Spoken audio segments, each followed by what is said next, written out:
Shalom,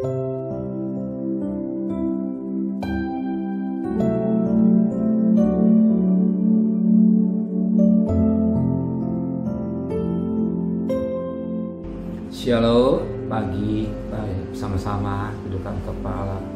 Tiada kata yang manis selain ucapan syukur kepada Bapa di surga buat kasih anugerah-Mu yang limpah dalam hidup ini, dan kami boleh bangun dengan tubuh yang sehat, dan kami sebelum kami mengadakan aslay, kami utamakan Engkau.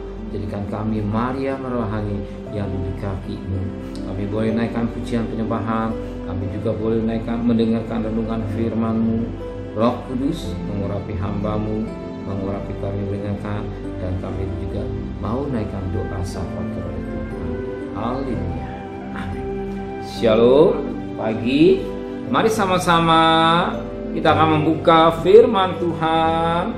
Roma pasal 7 ayat pertama sampai ayat 12.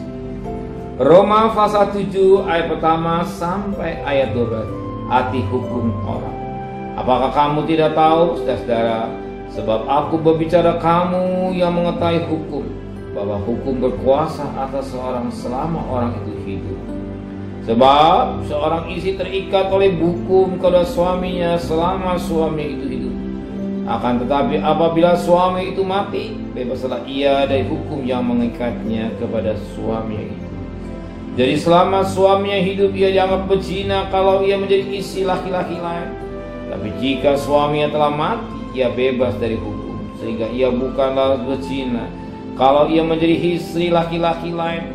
Sebab itu, saudara-saudaraku, kamu juga telah mati bagi hukum Taurat oleh tubuh Kristus, supaya kamu menjadi milik orang lain, yaitu milik Dia yang telah dibangkitkan dari antara orang mati.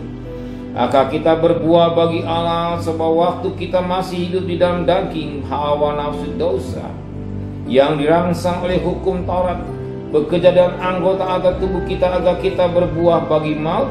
Tetapi sekarang kita telah dibebaskan dari hukum Taurat, sebab kita telah mati bagi Dia yang mengurung kita, sehingga kita sekarang melayani dalam keadaan baru menurut roh, dan bukan dalam keadaan lama menurut hukum-hukum Taurat. Jika demikian, apakah yang hendak kita katakan, apakah hukum Taurat itu dosa? Sekali-sekali tidak. Sebaiknya justru hukum Taurat, aku telah mengenal dosa, karena aku juga tidak tahu apa itu keinginan. Kalau hukum Taurat tidak mengatakan jangan ingin, tapi dalam perintah itu dosa mendapat kesempatan untuk membangkitkan di dalam diriku rupa-rupa keinginan. Sebab tanpa hukum Taurat dosa mati. Dahulu aku hidup tanpa hukum Taurat, akan tetapi sudah datang perintah itu dosa mulai hidup. Sebaliknya aku mati, dan perintah yang harusnya membawa kepada hukum hidup ternyata bagiku justru membawa kepada kematian. Sedang perintah itu dosa mendapat kesempatan untuk menipu aku, dan oleh perintah itu ia membunuh aku. Jadi hukum Taurat adalah kudus, dan perintah itu juga adalah kudus, benar, dan baik. Puji Tuhan, hati hukum Taurat. Tapi kita perhatikan firman Tuhan. Dikatakan pada ayat yang kedua, sebab seorang istri terikat oleh hukum kepada suaminya selama suami itu. Akan tetapi apabila suami itu mati, bebaslah ia dari hukum yang ikatnya kepada suaminya itu. Firman Allah berkata, seorang istri terikat pada hukum pada suami. Kapan? Selama suami masih hidup. Jadi ada hukum yang mengikat antara suami istri.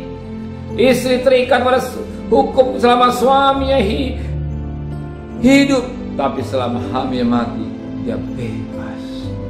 Demikian juga Kristus telah menebus kita dari hukum dosa.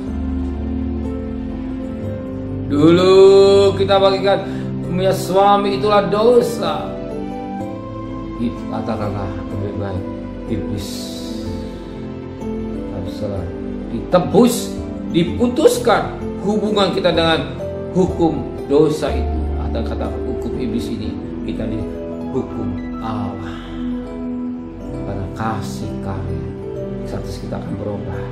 Kita bukan jadi istri pada iblis atau dosa, tetapi kita menjadi istri daripada suami Yesus.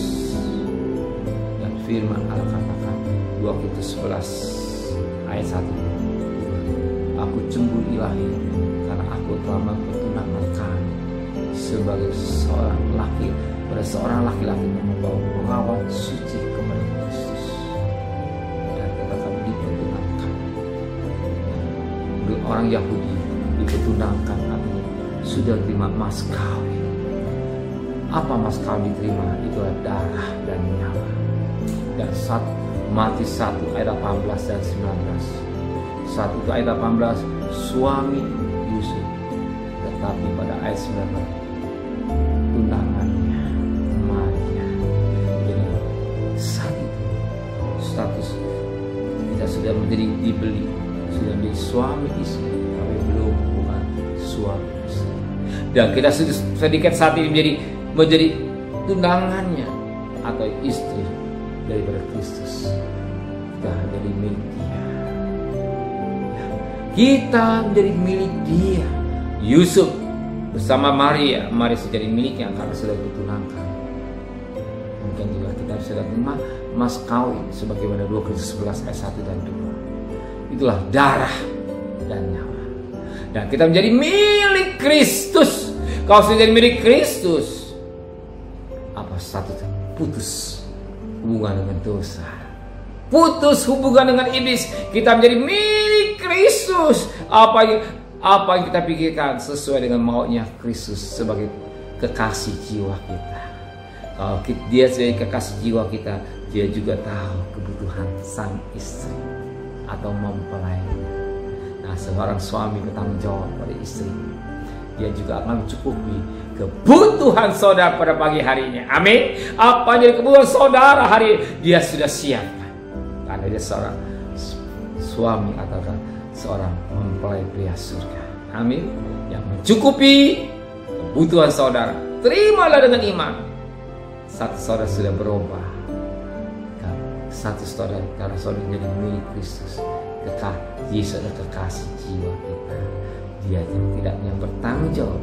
Suami akan bertanggung jawab pada istrinya. Sebab istri itu tubuhnya, miliknya, milik kepunyaannya. Apalagi kita sudah terima mas kawin, darah dan nyawa, berarti kita milik Dia. Kalau milik Dia, Dia juga tanggung jawab atas diri kita, kebutuhan kita, pergumulan kita. Saya percaya Dia sudah siapkan buat saudara. Amin. Dengan saudara status dari kekasih jiwa Dia, maka apa yang dibutuhkan saudara hari ini, terimalah dengan iman. Ya, terima dengan iman. Berkasih Tuhan sudah sedia buat saudara.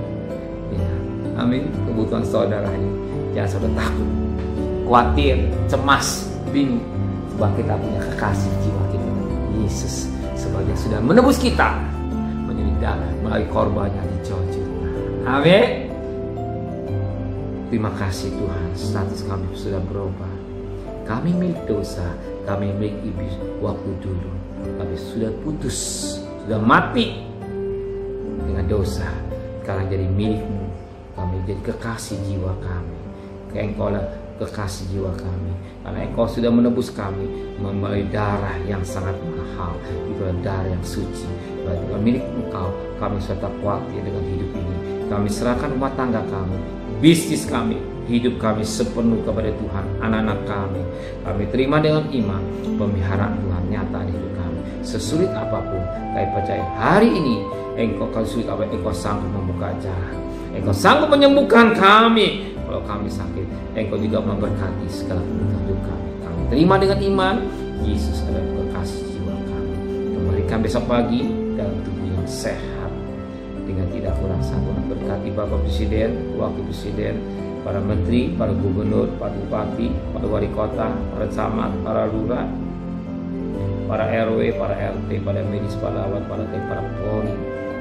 Mereka yang bekerja ke depan, Kau juga berkati sebagai hamba-hamba Allah, tetap urapan, tetap berlaku.